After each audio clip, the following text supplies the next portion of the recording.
नमस्कार, आप देख रहे हैं खबर उत्तराखंड। मैं हूं आपके साथ तनवीर। रुक करते हैं खबरों का, लेकिन उससे पहले एक नजर डालते हैं इस वक्त की हेडलाइंस पर।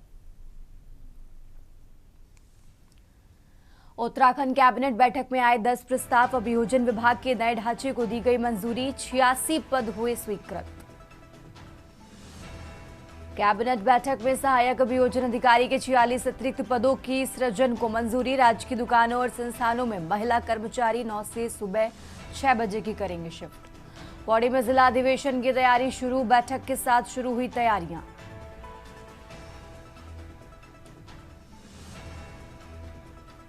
देहरादून में संविधान दिवस पर कांग्रेस मुख्यालय में कार्यक्रम। संविधान निर्माताओं के योगदान को किया गया याद। हरिद्वार में मंत्री दिवाकर भट्ट का निधन। राजकीय सम्मान के साथ दी गई अंतिम विदाई। चारधाम यात्रा ने बनाया नया रिकॉर्ड। पिछले साल से लगभग 4.5 लाख श्रद्धालुओं ने किया था दर्शन। आप देख रहे हैं के न्यूज़, खबरों का सारथी। और अब रुक करते हैं खबरों का। उत्तराखंड में लंबे समय से मानव वन्य जीव संघर्ष लगातार देखने को मिल रहा है। अब खाने की तलाश में खौफनाक जानवर रिहायशी इलाकों का रुख कर रहे हैं। ये बेहद चिंता का विषय है। ये एक ऐसी समस्या है जो उत्तराखंड के जीवन जीविका और समाज को सीधे तौर पर प्रभावित करती है। उत्तराखंड के गांव में रहने वाले लोग तेंदुआ और भालू के आतंक की वजह से अपने गांव तक छोड़कर शहरी इलाकों में बसने के लिए मजबूर हो चले हैं। इससे तेंदुए की उत्तराखंड के शहरों तक पहुंच बेहद आसान हो गई है और ये संघर्ष लगातार बढ़ता जा रहा है। राज्य सरकार और केंद्रीय संस्थाएं इसके समाधान के लिए अब तक अच्छा खासा धन भी खर्च कर चुकी हैं, लेकिन इसके बावजूद भी समस्या का कोई समाधान नहीं निकल पाया है, बल्कि अपने विकराल रूप में समस्या आगे और बढ़ती जा रही है। ये रिपोर्ट देखिए। साल 2025 में रुद्रप्रयाग जिले के भीतर गुलदार के हमलों में 4 लोगों की मौत हुई, जबकि 12 लोगों को गुलदार ने घायल किया। इसी तरह इस साल अभी तक भालू के हमले से 14 लोग घायल हो चुके हैं। साल 2022 से अभी तक के आंकड़ों पर गौर करें तो जंगली जानवरों के हमले में सबसे अधिक लोगों की मौत और घायल जिले में इसी साल 2025 में हुए हैं। इन दिनों भी अलग अलग क्षेत्रों में गुलदार और भालू का आतंक बना हुआ है। पौड़ी क्षेत्र के ग्रामीण क्षेत्र में गुलदार के बढ़ते आतंक के खिलाफ आक्रोशित ग्रामीणों ने आज भी पौड़ी श्रीनगर राष्ट्रीय राजमार्ग के गडोले से डांडरी लिंक मोटरमार्ग चौराहे पर धरना प्रदर्शन किया। सरकार और वन विभाग के खिलाफ जमकर नारेबाजी की। इस दौरान ग्रामीणों ने क्षेत्र में बढ़ती गुलदार की घटनाओं और उसके आतंक के खिलाफ आक्रोश जताया है और क्षेत्र में आतंक का पर्याय बने गुलदार को मारने की मांग की है। वहीं प्रदेश में हो रही मानव वन्यजीव संघर्ष की घटनाओं को लेकर मुख्यमंत्री ने कहा कि सरकार के लिए चुनौती है, लेकिन जिन लोगों के साथ ये घटनाएं सामने आई हैं, इसको लेकर सरकार संवेदनशीलता से काम कर रही है। इस मामले में हाई लेवल बैठक भी की जा चुकी है। मानव वन्य जीव संघर्ष में जिन लोगों की मौत हो जाती है उन्हें 4 लाख दी जाने वाली धनराशि को 10 लाख किया गया है। जो लोग घायल होंगे उनके स्वास्थ्य की देखरेख करने के लिए प्रदेश सरकार प्रतिबद्ध है और निःशुल्क में उन्हें उपचार दिया जाएगा। बता दें कि प्रदेश में लगातार मानव वन्य जीव घटनाएं सामने आ रही हैं, जिससे पहाड़ से लेकर मैदान तक कई लोग परेशान हैं। पहाड़ों ने भालू व गुलदार का हमला आए दिन हो रहा है, वहीं मैदान में हाथियों का आतंक बढ़ता ही जा रहा है। इसी से आक्रोशित होकर राजधानी देहरादून में वन मुख्यालय में प्रदेश अध्यक्ष कांग्रेस गणेश गोदियाल के नेतृत्व में कांग्रेस जनों ने घेराव किया। वन मुख्यालय में धरने पर बैठे साथ सरकार और विभाग की लापरवाही के खिलाफ जमकर विरोध प्रदर्शन भी किया है। वहीं आज हुए धामी कैबिनेट के फैसले पर भी वन्य जीव संघर्ष में घायलों को मुफ्त इलाज के साथ मृत्यु होने पर धनराशि 6 लाख से बढ़ाकर 10 लाख कर दी गई है। देखिए, इसके लिए वन विभाग समेत मुख्य सचिव और सारे लोगों के साथ हमने यहाँ बैठक करी है। ये वास्तव में बहुत हमारे लिए चुनौती भी है और बहुत जिन लोगों को भालू ने हमला किया है उनके लिए सरकार उनके साथ खड़ी है।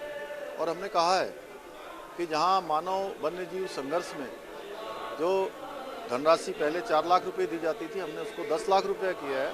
इसके साथ ही जिनको भी ऐसे हमले का शिकार होना पड़ा है उन सभी के समुचित स्वास्थ्य के लिए, उनकी पूरी देखरेख के लिए और उनके जितना भी जो भी उसमें धनराशि खर्च होगी वो सरकार के द्वारा वहन की जाएगी। वन्यजीव मानव वन्यजीव संघर्ष में जब किसी की दुखद मृत्यु होती थी 6 लाख रुपये दिए जाते थे, अभी इसको बढ़ा करके 10 लाख कर दिया गया। और घायलों का जैसा कि माननीय मुख्यमंत्री जी ने अभी परसों ही आपने देखा होगा प्रेस नोट भी जारी हुआ था, उन्होंने कहा कि उसका पूरा खर्च जो है राज्य सरकार उठाएगी। आज 24 तारीख को 22 नवंबर का लेटर ये आज 24 तारीख को धरना स्थल पर वन विभाग के रेंजर द्वारा दिया गया, एसडीओ द्वारा दिया गया और इसमें भी स्पष्ट नहीं है इसमें भी स्पष्ट नहीं है। ये लिख रहे हैं कि जो कोटी से और ढंडरी की जो दूरी हवाई रेंज है वो 3.8 किलोमीटर है। अब आप लगाइए कि दो तरह के इन्होंने आदेश किए हैं। कोटी में इन्होंने मारने का आदेश किया है, ढंडरी में ये टेंगोलाइज करने के आदेश दिए हैं। अब ये पहले तो ये स्पष्ट करें कि बाघ एक ही है कि अलग अलग है। वही बाघ यहां पर भी है जिसने कोटी में आक्रमण किया है, जिसको महिला को मारा है, वही बाघ क्या ढंडरी में भी है? तो इसका हवाला क्यों दिया है इन्होंने कोटी का? उत्तराखंड के चाहे पहाड़ी जिले हों चाहे मैदानी जिलों में अलग अलग तरीके से जंगली पशुओं का मानव जीवन को क्षति पहुंचाना लगातार बदस्तूर जारी है। जो संपत्तियां हैं, लोगों की निजी संपत्तियां, उनको नुकसान पहुंचाना बदस्तूर जारी है। मैदानी जिलों में हाथियों के द्वारा, नीलगायों के द्वारा और पहाड़ी जिलों में बाघ, भालू और जंगली बंदर, इनके द्वारा तमाम लोगों का जीवन दूभर हो रखा है। कल रात की घटना है कि कोठी गांव में, पौड़ी गढ़वाल के कोठी गांव में एक महिला की बाघ ने हत्या कर दी। इससे पहले पौड़ी गढ़वाल में ही बीरों खाल और ढाईजुली जैसी जगहों पर सैकड़ों पशुओं को भालुओं ने निवाला बना दिया। उत्तराखंड में इन दिनों मानव वन्य जीव संघर्ष एक बड़ा मुद्दा बन गया है, क्योंकि आए दिन कहीं न कहीं से गुलदार, भालू, बाघ, हाथी समेत अन्य वन्य जीवों के हमले की घटनाएं लगातार सामने आ रही हैं, जिसमें कई लोग घायल हो चुके हैं तो वहीं कुछ लोग जान भी गंवा चुके हैं। जंगली जानवरों के हमले को लेकर आम लोगों के बढ़ते आक्रोश के बीच राजनीतिक दलों ने भी इस पर बहस तेज कर दी है। इधर वन्य जीवों को लेकर कांग्रेस खुद की टास्क फोर्स ग्रामीण स्तर पर बनाने का विचार कर रही है। उधर बीजेपी वन्य जीवों पर कांग्रेस के सड़क पर उतरने को राजनीति बता रही है।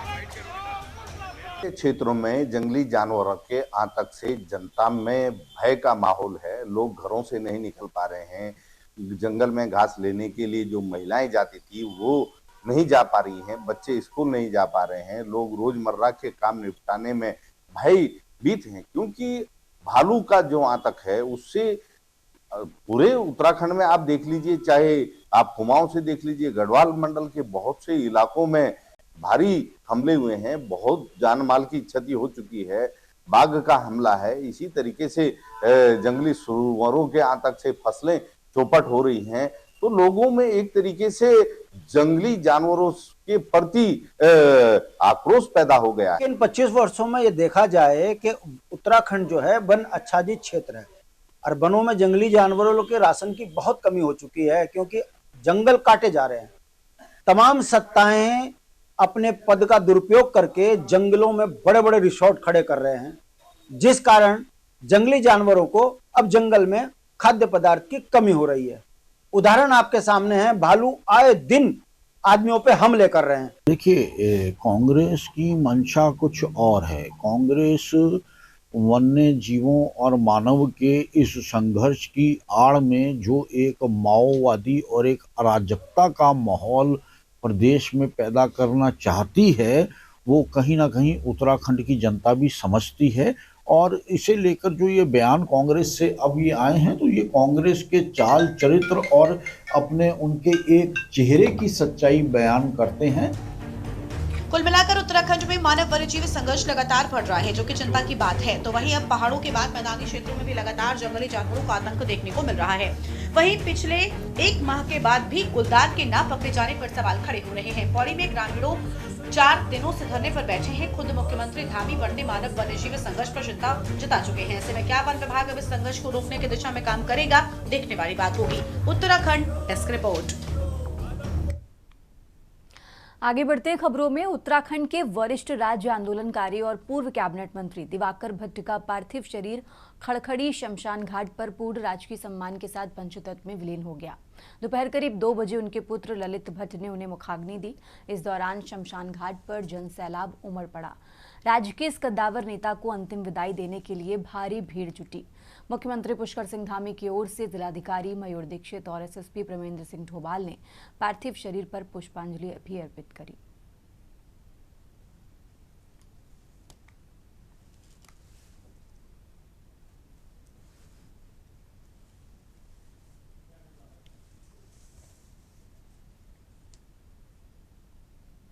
और अब खबर देहरादून से है, जहां संविधान दिवस के अवसर पर देहरादून स्थित कांग्रेस मुख्यालय में विशेष कार्यक्रम आयोजित किया गया।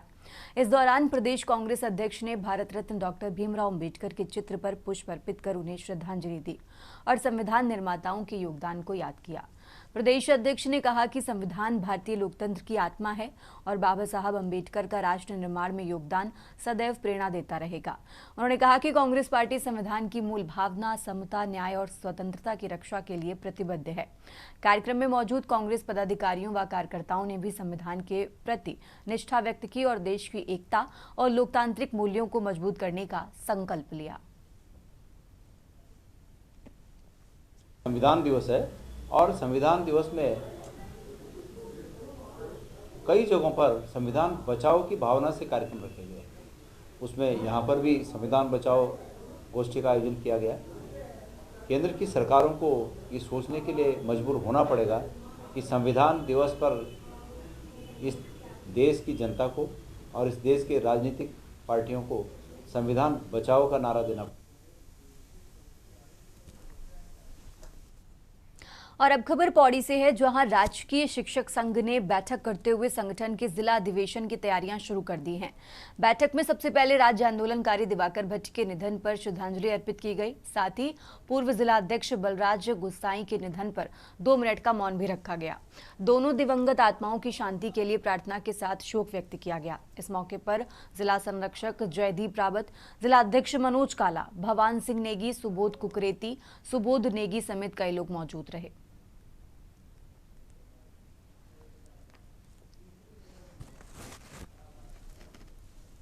श्री दिवाकर भट्ट जी को इस शुभ अवसर पर उनकी पुण्य आत्मा की शांति के लिए प्रार्थना करता हूं, श्रद्धा सुमन अर्पित करता हूं। निश्चित रूप से ये जो राज्य बना है इन शहीदों की बदौलत बना है, इन आंदोलनकारियों की बदौलत बना है। हमको एक दुखद घटना भी आज सुनने में आई कि हमारे राज्य आंदोलनकारी दिवाकर भट्ट जी का आकस्मिक निधन हो गया है। तो हमने उनकी श्रद्धांजलि स्वरूप भी 2 मिनट का मौन रखा और इससे पूर्व हमारे जो जिलाध्यक्ष थे श्री बलराज गुसाई जी, उनका भी आकस्मिक निधन हुआ था, तो उसके उपलक्ष्य में भी हमने 2 मिनट का मौन आज यहाँ पर रखा। धन्यवाद भगवान भाई। सर्वप्रथम मैं उस दिवंगत आत्मा को विनम्र श्रद्धांजलि अपनी देना चाहता हूँ कि जिनके प्रयासों से और जिन्होंने कि एक इनिशिएट लिया था इस राज्य को बनाने में, आज वो हमारे बीच नहीं है।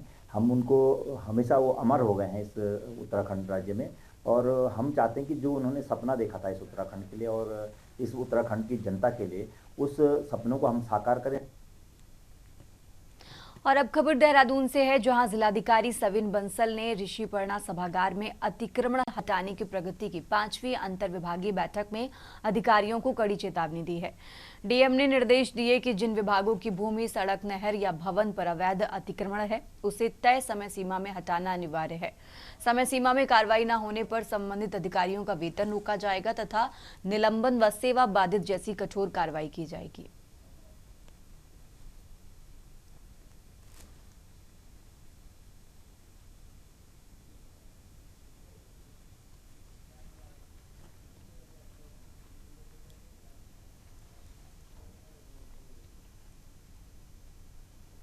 और अब खबर देहरादून से है, जहां राजकीय बालिका इंटर कॉलेज राजपुर रोड में वंदे मातरम राष्ट्रीय गीत के 150 साल पूरे होने पर तथा संविधान दिवस के अवसर पर महानगर भाजपा द्वारा विशेष कार्यक्रम का आयोजन किया गया।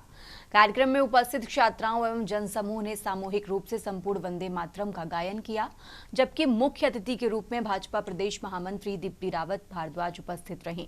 कार्यक्रम में स्वदेशी भारत निबंध प्रतियोगिता में उत्कृष्ट प्रदर्शन करने वाली छात्राओं को पुरस्कृत भी किया गया। इस अवसर पर संविधान दिवस पर भी प्रकाश डाला गया।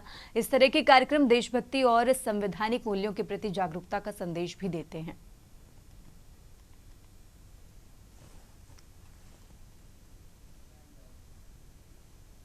और अब खबर हल्द्वानी से है, जहां अंतर्राष्ट्रीय सहकारिता वर्ष के उपलक्ष्य पर सहकारिता विभाग स्थानीय उत्पादों को बढ़ावा देने के लिए एमबी इंटर कॉलेज मैदान में सहकारिता मेला आयोजित किया गया। मुख्यमंत्री पुष्कर सिंह धामी ने मेले के दूसरे दिन मेला स्थल पहुंचकर महिला समूहों के स्टॉलों का निरीक्षण किया। उन्होंने राज्य सरकार की योजनाओं को देखते हुए समूह की महिलाओं को योजनाओं से लाभान्वित भी किया। मुख्यमंत्री ने कहा कि इन मेलों का उद्देश्य स्वयं सहायता समूहों के उत्पादों को बाजार उपलब्ध कराना है। पीएम मोदी सहकारिता को बढ़ावा दिला रहे हैं। उनके मार्गदर्शन में राज्य सरकार सहकारिता को जन जन तक पहुंचा रही है। सभी भाइयों और बहनों से मैं प्रतिभा करने वाले सभी मातृशक्ति से अपने सभी साथियों से भारतीय जनता पार्टी के सभी आदरणीय हमारे गृह एवं सहकारिता मंत्री श्री अमित शाह जी के मार्गदर्शन में उत्तराखंड के अंदर सहकारी समितियों को, कॉमन सर्विस सेंटरों को सहकार से जोड़ने के लिए अनेक काम किए जा रहे हैं। किसानों को, हमारे स्थानीय उत्पादन करने वालों को, महिला स्वयं सहायता समूह को, सभी को ऋण देने की व्यवस्था भी इसमें की गई है। और सहकारिता के क्षेत्र में सहकार से लेकर समृद्धि का मंत्र लेकर आज अनेक कार्यक्रम चलाए जा रहे हैं और जिनको सरकारी सहायता की आवश्यकता है उन सभी को सहकारिता विभाग आज आगे बढ़ाने के लिए हर प्रकार की सहायता का प्रावधान कर रहा है। और यही कारण है कि आज 16,000 करोड़ रुपए से भी अधिक की धनराशि सहकारी बैंकों में जमा है, जो सहकारिता के प्रति लोगों का विश्वास एक स्पष्ट रूप से दिखता है। और अब खबर चमोली से है, जहां जनपद चमोली में प्रधानमंत्री ग्रामीण सड़क योजना ने खड़गोली ग्राम पंचायत में मांगरोली सोनी मोटर मार्ग पर भ्रष्टाचार का आरोप लगाया है। विभाग पर घटिया तरीके से रोड में डामर का काम करने का आरोप लगा है और इसी के साथ पेंटिंग का काम भी चल रहा है, जिसमें निर्माण अच्छे से नहीं हो रहा है। डामर लोगों के पैर से उखड़ रही है, जिससे स्थानीय जनता रोड निर्माण की गुणवत्ता पर सवाल उठा रही है कि इस विभाग इस प्रकार से भ्रष्टाचार कर रहा है। इस संबंध में जल्द कार्रवाई की मांग भी लगातार की जा रही है।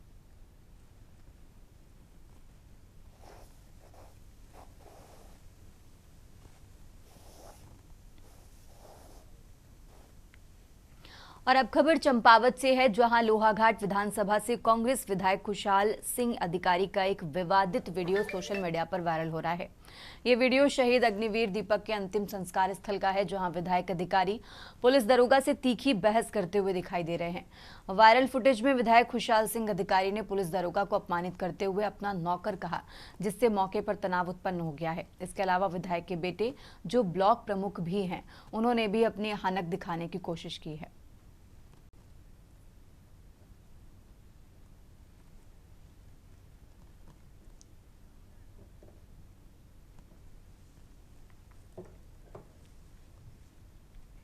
और अब खबर आपको रुड़की के पिरान कलियर थाना क्षेत्र से बता रहे हैं, जहां पुलिस और प्रशासन ने संयुक्त कार्रवाई करते हुए अवैध रूप से बनी मजार को हटाया है। कार्रवाई के दौरान किसी भी अप्रिय स्थिति से निपटने के लिए भारी पुलिस बल तैनात रहा। प्रदेश भर में अवैध कब्जों के खिलाफ चल रहे अभियान के तहत पिरान कलियर में ये कार्रवाई की गई है।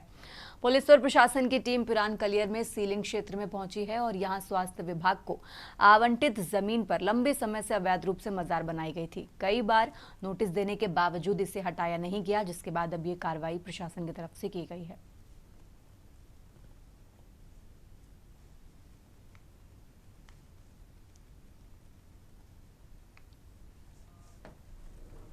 भूमि था वो सरकार में अभी स्वास्थ्य विभाग को आवंटित वाला भूमि में मजार का निर्माण हो चुका था। उसमें हमने पेपर के तौर पे उनको पूरा टाइम देते हुए कोर्ट का गाइडलाइंस के अनुसार अपने आप हटाने के लिए भी नोटिस पीरियड खत्म होने के बाद आज डेट तय करके पुलिस और प्रशासन ने उसको हटाते हुए और मार्किंग करके स्वास्थ्य विभाग को भी आवंटित करने का कार्रवाई की। पिरान कलियर में कई और भी ऐसे मजारे होंगे जो सिंचाई विभाग को जो अतिक्रमण अवैध तरीके से किया गया, क्या उन पर भी और कार्रवाई की जाएगी?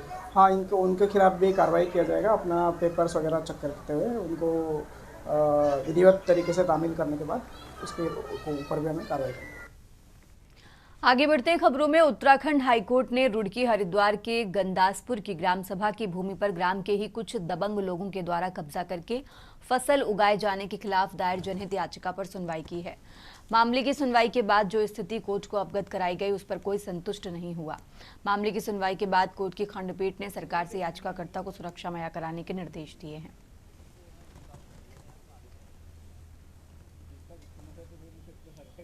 लक्ष्य गंदासपुर निवासी मंजू देवी ने माननीय उच्चतम न्यायालय नैनीताल में एक जनहित याचिका दायर की थी, जिस जनहित याचिका में ग्राम सभा की भूमि में कुछ उसी क्षेत्र के दबंग लोगों ने कब्जा करके फसल उगाई थी। आज उसी की सुनवाई में में वो डेट पे लगकर आई थी एवं सरकार से स्टेटस रिपोर्ट मांगी गई थी, मगर सरकार के पास एकदम सही डॉक्यूमेंट ना होने के कारण इस पर फ्राइडे की डेट लगाई है। और इसी मामले में याचिकाकर्ता पे हमले भी हो चुके हैं और याचिकाकर्ता को हाईकोर्ट से सुरक्षा का आदेश भी प्राप्त हुआ है। और अब खबर देहरादून से है, जहां प्रदेश भर में संविधान दिवस मनाया गया। वहीं किशोर न्याय अधिनियम के 10 साल पूरे होने और वंदे मातरम के 150 साल पूरे होने के अवसर पर उत्तराखंड बाल आयोग की अध्यक्ष डॉक्टर गीता खन्ना ने मुख्यमंत्री पुष्कर सिंह धामी को पत्र लिखा है। इसी बीच उत्तराखंड बाल आयोग की अध्यक्ष डॉक्टर गीता खन्ना ने कहा कि हमने मुख्यमंत्री को पत्र लिखकर निवेदन किया है कि हर स्कूल की सुबह की प्रार्थना सभा में वंदे मातरम गाया जाए, क्योंकि आजकल के युवा राष्ट्र भावना से हीन हो रहे हैं। साथ ही उन्होंने कहा कि हमने निवेदन किया है कि हर स्कूल में चाइल्ड राइट्स ऑफिसर नियुक्त किया जाए, जिसके लिए हमने शिक्षा विभाग को भी पत्र लिखा है।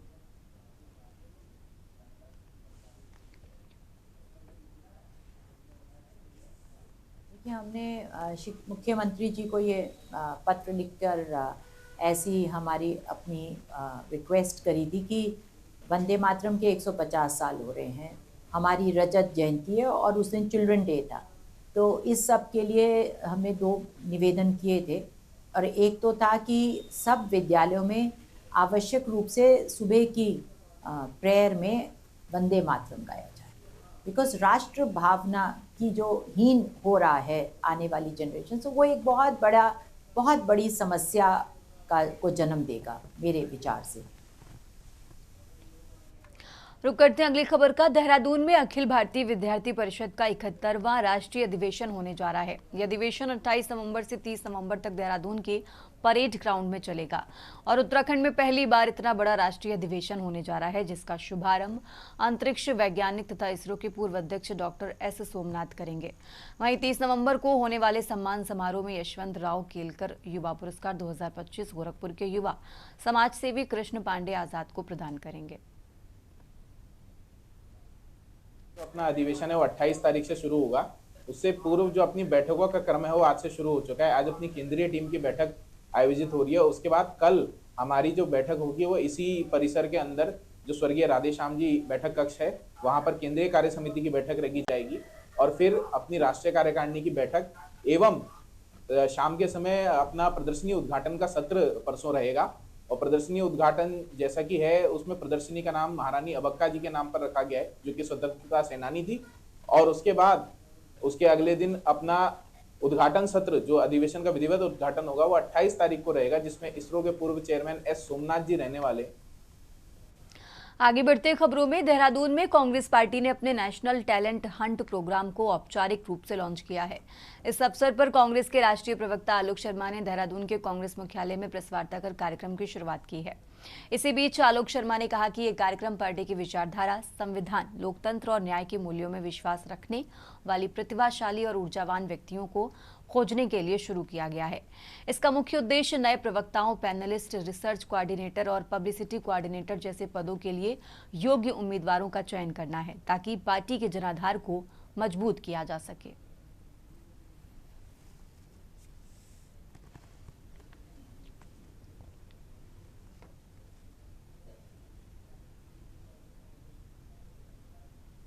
प्रक्रिया में यह है कि 7 दिन अभी आवेदन के लिए दिए गए हैं।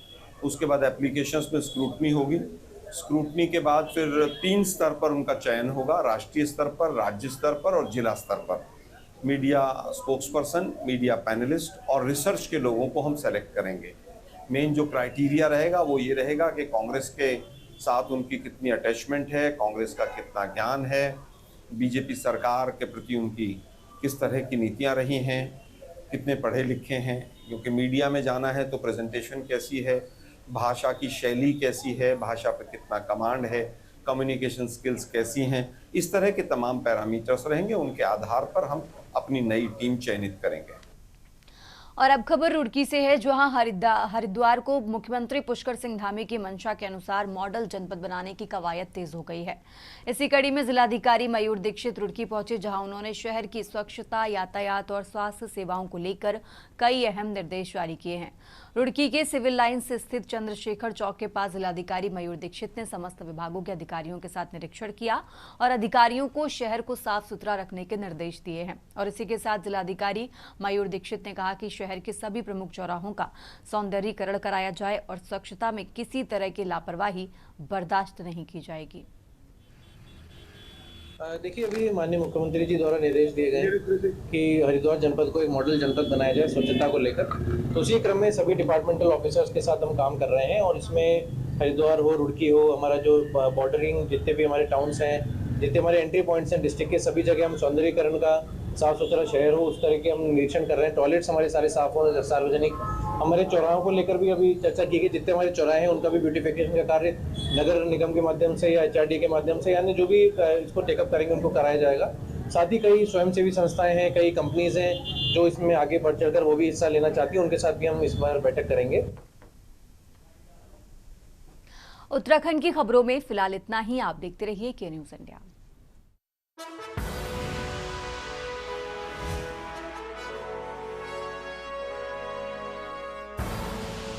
आप देख रहे हैं के न्यूज़, खबरों का